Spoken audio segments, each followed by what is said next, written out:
Hello students, आज हम एक नया टॉपिक स्टार्ट करेंगे सेकंड चैप्टर में एनसीईआरटी के, और ये है इलेक्ट्रोस्टैटिक प्रॉपर्टीज ऑफ कंडक्टर्स।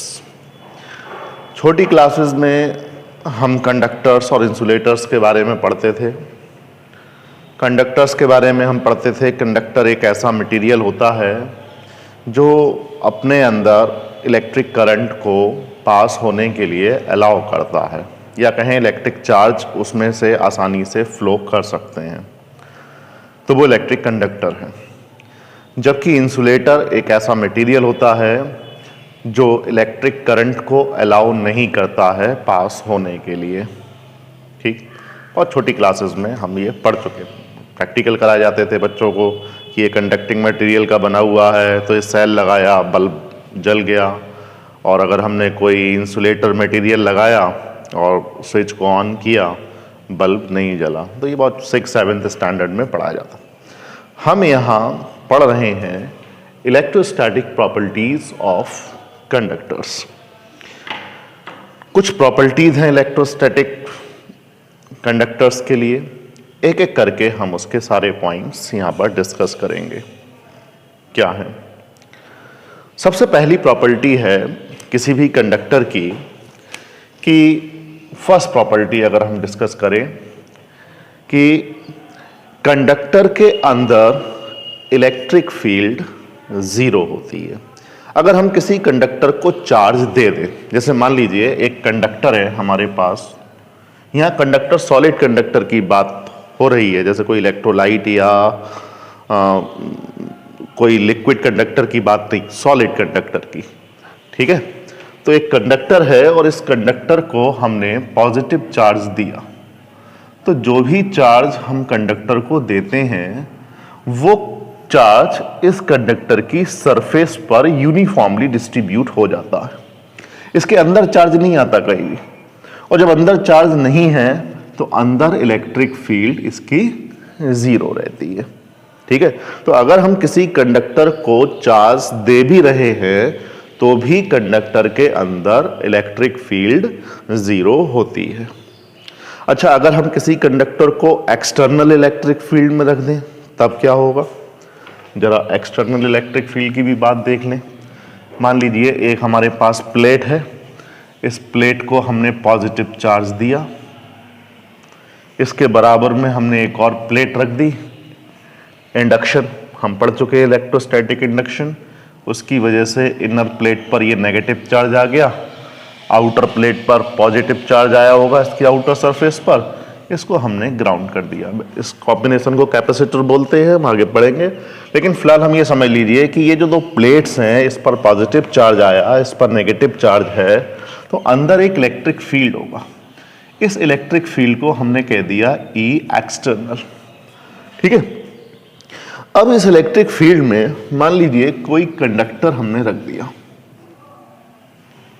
ठीक, ये कंडक्टर है। कंडक्टर में क्या होता है? कंडक्टर इलेक्ट्रिकली ये न्यूट्रल है, इसके अंदर पॉजिटिव चार्ज भी है और इसके अंदर नेगेटिव चार्ज भी है। तो जैसे ही हम किसी कंडक्टर को इलेक्ट्रिक फील्ड में रखेंगे तो क्या इसके अंदर इलेक्ट्रिक फील्ड आ जाएगा? नहीं। होगा क्या? इसके अंदर जो पॉजिटिव नेगेटिव चार्जेस हैं, पॉजिटिव नेगेटिव चार्जेस हैं, इलेक्ट्रिकली न्यूट्रल है, तो जो पॉजिटिव चार्ज है एक्सटर्नल इलेक्ट्रिक फील्ड उसको along the direction of field push करेगा। ठीक, और जो नेगेटिव चार्जेस हैं उसको opposite to the direction of electric field push करेगा। तो थोड़ी देर बाद इसमें ये पोजीशन आएगी कि इस तरफ तो पॉजिटिव चार्ज इकट्ठा हो जाएगा और इस तरफ नेगेटिव चार्ज इकट्ठा हो जाएगा, और ये तब तक होता रहेगा जब, अब देखिए, पॉजिटिव चार्ज और नेगेटिव चार्ज जब अलग अलग होना शुरू हुआ तो इसके अंदर इलेक्ट्रिक फील्ड आएगी इस डायरेक्शन में। ठीक है, जब चार्जेस सेपरेट होने लगते हैं तो हम इसको कहते हैं पोलराइजेशन होना शुरू हो गया, है ना। पोलराइज, पॉजिटिव अलग हो गया, नेगेटिव अलग हो गया। तो जब पॉजिटिव और नेगेटिव चार्ज अलग अलग हो जाता है तो उसकी वजह से एक और इलेक्ट्रिक फील्ड कंडक्टर के अंदर आ जाती है, जिसको हम कह सकते हैं electric field due to polarisation या इंटरनल इलेक्ट्रिक फील्ड। मैं इसको लिख दे रहा हूं EP, electric field due to polarisation. और ये तब तक बढ़ती रहेगी जब तक इस electric field due to polarisation की वैल्यू इस एक्सटर्नल इलेक्ट्रिक फील्ड के इक्वल ना हो जाए। जैसे ही इक्वल होगा तो ये E एक्सटर्नल और ये EP, इनका ये वेक्टर सम हो जाएगा 0 और resultant electric field inside the conductor 0 रहेगी। यानी कि अगर कोई चार्ज कंडक्टर है तो भी उसके अंदर इलेक्ट्रिक फील्ड 0 है, और अगर हम किसी इलेक्ट्रिक फील्ड को किसी कंडक्टर को एक्सटर्नल इलेक्ट्रिक फील्ड में रख दें तो भी उसके अंदर इलेक्ट्रिक फील्ड 0 होगा। तो भाई पहली प्रॉपर्टी क्या बनती है? Electric field inside the conductor is 0। ठीक है, तो पहली प्रॉपर्टी लिख देते हैं, electric field inside the conductor is 0। ठीक है भाई, ये हो गई हमारी पहली प्रॉपर्टी। इसके बाद जरा दूसरी प्रॉपर्टी की तरफ चलते हैं। मान लीजिए कोई सी कंडक्टर को हमने चार्ज दिया और वो चार्ज यूनिफॉर्मली उस कंडक्टर की सरफेस पर स्प्रेड हो गया। ठीक, ये positive positive positive charge spread हो गया यूनिफॉर्मली, और इस तरह से ये स्प्रेड हो गया कि इसके अंदर इलेक्ट्रिक फील्ड 0 है। ठीक है ना, इस तरह से स्प्रेड हो गया। तो जो इलेक्ट्रिक फील्ड लाइन होंगी वो हमेशा इस चार्ज कंडक्टर के परपेंडिकुलर निकलेंगी। ये परपेंडिकुलर निकलेंगी, हमेशा परपेंडिकुलर। ठीक है, कभी भी इलेक्ट्रिक फील्ड लाइन सरफेस से कोई एंगल बनाती हुई तिरछी नहीं निकलेगी। क्यों? क्योंकि अगर मान लीजिए इलेक्ट्रिक फील्ड लाइन यहां से तिरछी निकल जाए, कोई एंगल बना के निकल जाए, तो फिर इस इलेक्ट्रिक फील्ड के दो कंपोनेंट रिजॉल्व हो जाएंगे ना। एक कंपोनेंट होगा सरफेस के परपेंडिकुलर और एक कंपोनेंट होगा अलोंग द सरफेस। तो जो अलोंग द सरफेस है, अलोंग द सरफेस जो इलेक्ट्रिक फील्ड आया, और हम जानते हैं कि इलेक्ट्रिक फील्ड में अगर चार्जेस रखे होते हैं तो इलेक्ट्रिक फील्ड चार्जेस पर फोर्स लगाता है, तो इलेक्ट्रिक फील्ड इन चार्जेस पर फोर्स लगाएगा ना, और जब चार्जेस पे फोर्स लगाएगा तो चार्जेस का जो अलाइनमेंट है ये डिस्टर्ब हो जाएगा। ठीक है ना, अब चार्जेस का अलाइनमेंट डिस्टर्ब हुआ तो अंदर इलेक्ट्रिक फील्ड डिस्टर्ब हो जाएगी। अंदर तो इलेक्ट्रिक फील्ड 0 रखनी है ना। इसको दूसरी तरह से इस तरह से समझ सकते हैं कि जो चार्ज कंडक्टर होता है ये अपने आप में एक इक्विपोटेंशियल सरफेस होता है, यानी इस सरफेस के किसी भी पॉइंट पर पोटेंशियल सेम होता है, कांस्टेंट होता है। अगर electric field along the surface आ जाए तो इलेक्ट्रिक फील्ड की डायरेक्शन के अलोंग पोटेंशियल डिक्रीज होता है, तो फिर इस पॉइंट पर पोटेंशियल और इस पॉइंट पर पोटेंशियल अलग अलग हो जाएगा, जबकि इक्विपोटेंशियल सरफेस है। तो इसका मतलब है कि जब भी कोई चार्ज कंडक्टर होगा तो इलेक्ट्रिक फील्ड लाइंस उसके नॉर्मली ही निकलेंगी। तो दूसरी प्रॉपर्टी क्या बन गई भाई? दूसरी प्रॉपर्टी बन गई electric field, second property is electric field lines are always normal, है ना, always normal to charged conductor। ठीक है, किसी चार्ज कंडक्टर के इलेक्ट्रिक फील्ड लाइंस हमेशा नॉर्मल रहती है। ठीक, तीसरी प्रॉपर्टी क्या कहती है भाई? दो प्रॉपर्टी हमने पढ़नी, एक तो इलेक्ट्रिक फील्ड लाइन नॉर्मल निकलेंगी और दूसरा इलेक्ट्रिक फील्ड लाइंस नॉर्मल निकलेंगी और दूसरा इलेक्ट्रिक फील्ड चार्ज कंडक्टर के अंदर 0 होगी, चाहे भले ही कंडक्टर इलेक्ट्रिक फील्ड के इलेक्ट्रिक फील्ड में ही क्यों ना रखा हो। ठीक है, इसके बाद मान लीजिए कोई एक कंडक्टर है, ठीक है, कोई कंडक्टर है, और अगर हमने इस कंडक्टर को कोई चार्ज दिया तो वो चार्ज सारा का सारा सरफेस पर ही आएगा, कोई भी चार्ज कंडक्टर के अंदर नहीं होगा। यानी अगर हमने किसी कंडक्टर को कोई भी चार्ज दिया है तो वो सारा का सारा चार्ज कंडक्टर की सरफेस पर ही डिस्ट्रीब्यूट होगा, कंडक्टर के अंदर चार्ज नहीं होगा। ठीक है ना। तो तीसरी प्रॉपर्टी बनती है हमारी कि any excess of charge resides on the surface of conductor। ठीक, कोई भी एक्सेस चार्ज हमने दिया हुआ है तो वो चार्ज कहां पर जाएगा, सरफेस के कंडक्टर पर। लेकिन यहां पर एक चीज और समझ लीजिए, यहां पर मान लीजिए कोई एक कंडक्टर है और कंडक्टर के अंदर कोई कैविटी बनी हुई है, कैविटी का मतलब अंदर से जी खोखला है, और इस पर हमने कोई चार्ज कैविटी के अंदर रख दिया प्लस क्यू। ठीक है, तो ये जो चार्ज प्लस क्यू यहां रखा हुआ है, देखिए ये कहां पर जाकर एपियर होगा, इंडक्शन की वजह से ये माइनस चार्ज।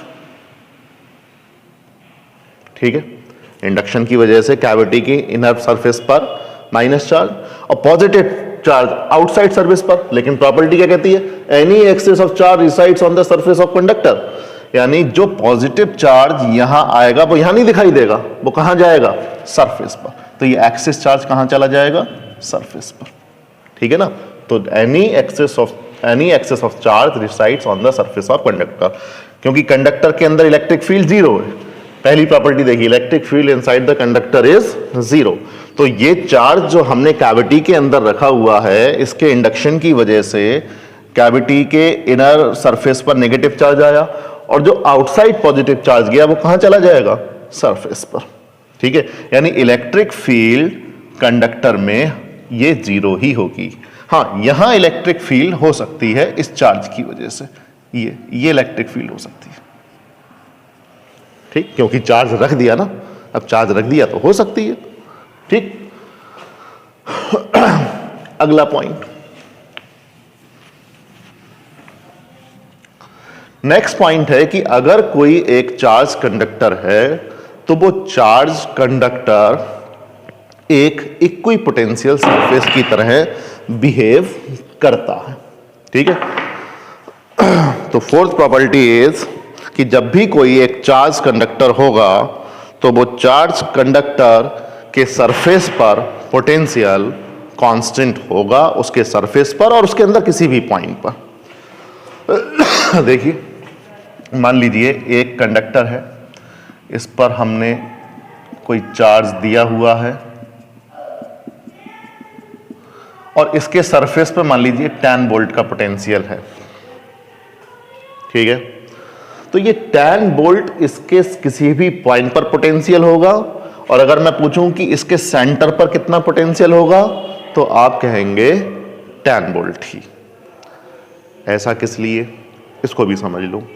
हमने एक रिलेशन पढ़ा था, E is equal to minus D B upon 3 dimensional space के लिए dr लिख लीजिए।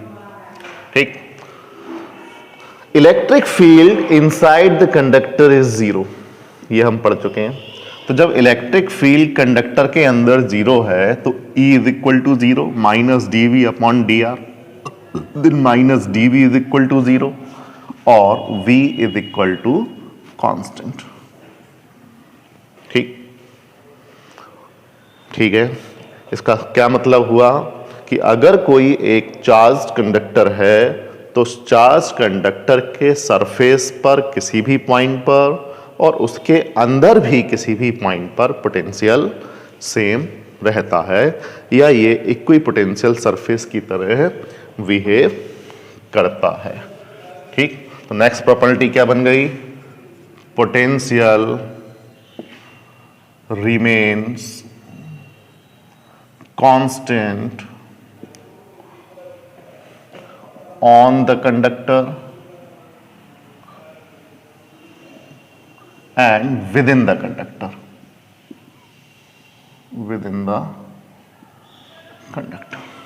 ठीक है, सरफेस पर और विद इन द कंडक्टर के अंदर किसी भी पॉइंट पर पोटेंशियल सेम रहता है।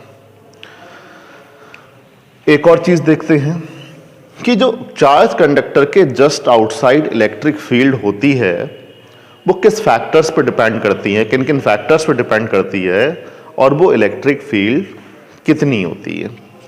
देखिए, मान लीजिए, अच्छा, ये जो भी हम कंडक्टर की बात कर रहे हैं जरूरी नहीं वो स्फेरिकल हो, वो किसी भी शेप का हो सकता है। देखिए, मैं किसी भी शेप का एक कंडक्टर बना रहा हूं। मान लीजिए ये कंडक्टर को हमने पॉजिटिव चार्ज दिया और ये कंडक्टर पर यूनिफॉर्मली डिस्ट्रीब्यूट हो गया। अब मान लीजिए इसके जस्ट आउटसाइड किसी पॉइंट पर हमें इलेक्ट्रिक फील्ड निकालनी है।